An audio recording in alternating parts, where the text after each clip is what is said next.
kuwa anatambua kazi kubwa mlioifanya na hatimaye chama kikapata ushindi wa 98.8. Na mkoa wa Pwani ndio umeshika namba 1. Kama mkoa wa Pwani namba 1, basi naamini Bagamoyo itakuwa ndio wilaya namba 1. Kwa hiyo tunasubiri mkoa waandae taratibu ili tuweze kupongezwa kwa kazi kubwa tulifanya. Lakini kazi hii kubwa iliyofanywa mpaka mkoa umeshikwa namba 1 ni kazi ya UWT ya kutafuta kula nyumba kwa nyumba kwa database. Na ushindi wa Chama cha Mapinduzi ukapatikana. Kwa nini tunasema UWT wameshiriki kwa 100%? Kwa sababu asilimia kubwa wapiga kula na namba kubwa ni wanawake. Kwa wanawake wamejitokeza. Asante sana. Naona maokoto yameanza kuja. Kubarikiwe. Sisi hoye. Niwashukuru sana.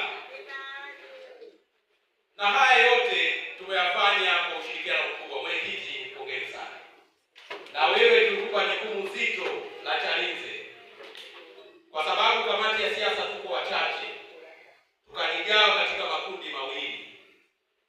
Liko kundi la kamati ya siasa, na kiongozi wao tukampa mwenyekiti wa WT wa wilaya. Pigeni makofi.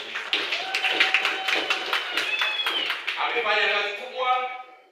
Sisi mimi na mwenyekiti tuko tunalala usingizi nzuri kwa sababu tunajua tumetanguliza mwanamke, lakini ni mwanamke shupavu. Alipanga mashambulizi vizuri na hatimaye kula zikapatikana za kishindo.